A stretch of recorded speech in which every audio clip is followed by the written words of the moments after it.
संत भगवान बाबा भक्तीचा गड. महाराष्ट्र हे संतभूमी म्हणून ओळखले जाते. या भूमीवर अनेक संतांनी जन्म घेऊन भक्तीचा दीप उजळवला. 29 जुलै 1896 रोजी बीड जिल्ह्यातील सुपे सावरगाव या छोट्याशा गावात आबाजी तुबाजी सांडपांचा जन्म झाला. आई कौतिकाबाईच्या मायेच्या कुशीत वाढलेलं हे लेकरू पुढे भगवान बाबा म्हणून महाराष्ट्राच्या कोट्यवधी जनतेच्या हृदयात स्थान मिळवणार होतं. बालपणापासूनच त्यांच्या मनात हरिनामाची गोडी होती.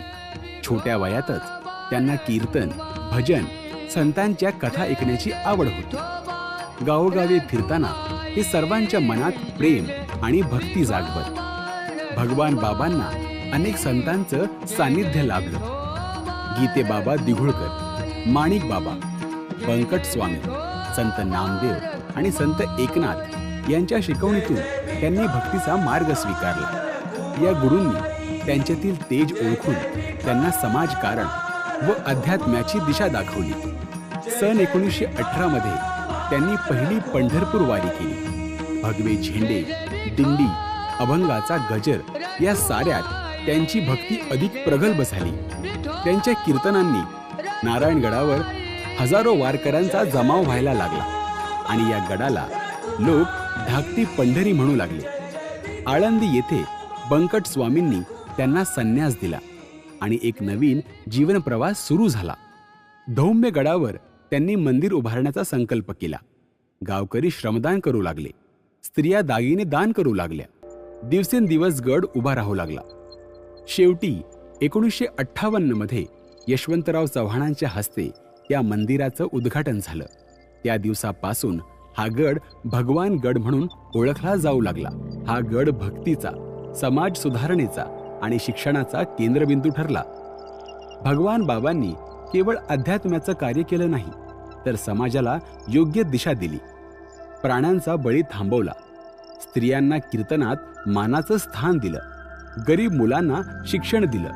मंदिर बांधण्यात मुस्लिम कारागिरांचा सहभाग घेऊन त्यांनी समाजात एकतेचा संदेश दिला. त्यांच्या दृष्टीने माणुसकी हाच सर्वात मोठा धर्म होता. गडावर नारळी सप्ताह सुरू झाला. विठ्ठल नामाचा गजर, हरिनाम सप्ताह आणि हजारो वारकऱ्यांचा ओघ या सर्वातून भगवान बाबा भक्तीचा गड मजबूत करत गेले. त्यांची कीर्तनं ऐकताना भाविकांच्या डोळ्यातून अश्रू वाहू लागले. लोक म्हणू लागले, हे विठ्ठलाचे खरे रूप आहेत. त्या काळात निजामाची सत्ता होती. भगवान बाबांची लोकप्रियता पाहून त्यांच्यावर खोटे आरोप लावले गेले. त्यांना ब्रिटिशांचे खबरी म्हटले गेले. पण क्रांतिसिंह नाना पाटील यांनी त्यांची प्रामाणिकता ओळखली. भगवान बाबांनी आपल्या मार्गाने स्वातंत्र्य चळवळीला मदत केली आणि समाज सुधारणेची मशाल प्रज्वलित ठेवली. कालांतराने भगवान बाबांचे नाव महाराष्ट्रभर गाजू लागले. त्यांच्या कीर्तनांना हजारो लोक जमू लागले. त्यांचा आवाज लोकांना भक्तिभावाने भारावून टाकत असे. भक्तांना मार्गदर्शन करून त्यांनी धर्मप्रसाराचा नवा अध्याय लिहिला. 18 जानेवारी 1965 पुण्यातील रुबी हॉलमध्ये संत भगवान बाबांनी आपल्या देहाला विराम दिला. भक्त ज्ञानेश्वरीचं पारायण करत होते. पुंडलिक वरदा हरी विठ्ठल हा जयघोष 3दा झाला आणि ते विठ्ठल चरणी विलीन झाले. त्यांच्या समाधीच्या वेळी लाखो लोकांनी डोळ्यातून अश्रू ढाळले. आजही भगवान गडावर हरिनामाचा गजर सुरू असतो. वारकऱ्यांची दिंडी येते. नारळी सप्ताह साजरा होतो. संत भगवान बाबांनी गड उभारला, पण खरी उभारणी केली ती भक्ती, माणुसकी आणि समाज सुधारणेची. त्यांचा संदेश आजही आपल्याला प्रेरणा देतो. माणुसकी हाच सर्वात मोठा धर्म. भगवान बाबा आज असते तर त्यांनी सद्यस्थितीवर काय उपदेश केला असता? मी तुम्हाला सांगितले, एखादा एकर शेतीचा विका, पण मुलांना शिकवा. तुम्ही माझं ऐकलं आणि आपापल्या मुलांना शिकवलं.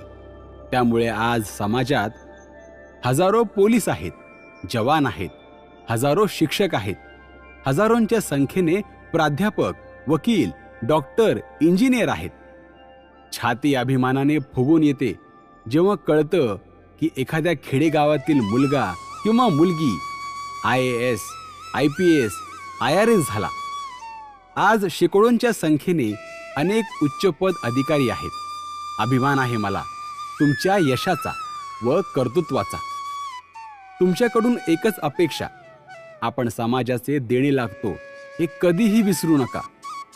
जेव्हा पुण्या मुंबईकडे नजर जाते तेव्हा लक्षात येतं की हजारो युवकांनी कार टॅक्सीचा व्यवसाय उभा केला आहे. ट्रान्सपोर्ट व्यवसायात हजारो युवक मेहनतीने स्थिरावले पाहून मन प्रसन्न होतं. मुलांनो, अशीच मेहनत करत राहा आणि प्रगती साधा. जेव्हा मला कळतं की केज तालुक्यातील सांगवी गावातील तरुणाकडे 500 कंटेनरची मालकी आहे, तेव्हा माझ्या डोळ्यातून आनंदाश्रू वाहायला चालू होतात. हे सगळे पाहत असताना माझे बरेच तरुण अजूनही ऊस तोडीत, शेत मजुरीत गुंतून पडलेले दिसतात. तुमच्या हातातील कोयता तुम्हाला सोडावा लागेल, अन्यथा हे दुष्टचक्र असेच चालू राहील. आता ठरवावे लागेल की आता बस झालं हे काम. माझ्या पुढच्या पिढीने हे करायचं नाही. आपल्या मुलाबाळांना चांगले शिक्षण देऊन नोकरी, व्यवसाय, उद्योग किंवा आधुनिक शेतीच्या मार्गावर आणावे लागेल. आता ऊस तोडीचा कोयता कायमचा सोडायचा निर्धार करावाच लागेल. नवीन वाट आपोआप दिसायला चालू होतील. बराच समाज खेड्यापाड्यातून, डोंगर दऱ्यातून पुण्या मुंबईकडे पोहोचला आणि शिक्षणाच्या जोरावर नोकरीत, व्यवसायात स्थिरावला. आता इथंच थांबायचं नाही, आता जग पादाक्रांत करायचंय. ऑस्ट्रेलिया, युरोप, अरब देश, आफ्रिका अशा वेगवेगळ्या भागात आपले युवक युवती नोकऱ्या किंवा व्यवसाय करताना दिसले पाहिजेत. आणि तुम्ही ठरवले तर हे तुम्ही नक्की साध्य करणार. आता मोठ्या प्रमाणावर व्यवसाय व उद्योग क्षेत्रात झेप घ्यावी लागेल.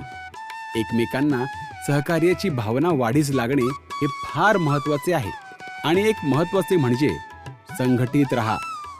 गुणवंत विद्यार्थ्यांवर जात पाहून कुठल्या तरी षडयंत्राने अन्याय केला जातो तेव्हा मनाला प्रचंड वेदना होतात. त्याच वेळी या अन्यायाविरोधात लढणाऱ्यांचे तेवढेच कौतुक पण वाटतं. परत सांगतो, अन्याय अत्याचार सहन करायचा नाही. स्वावलंबी बना, पण हेही करताना माणुसकी जपा, अन्यथा शिक्षणाला अर्थ राहणार नाही.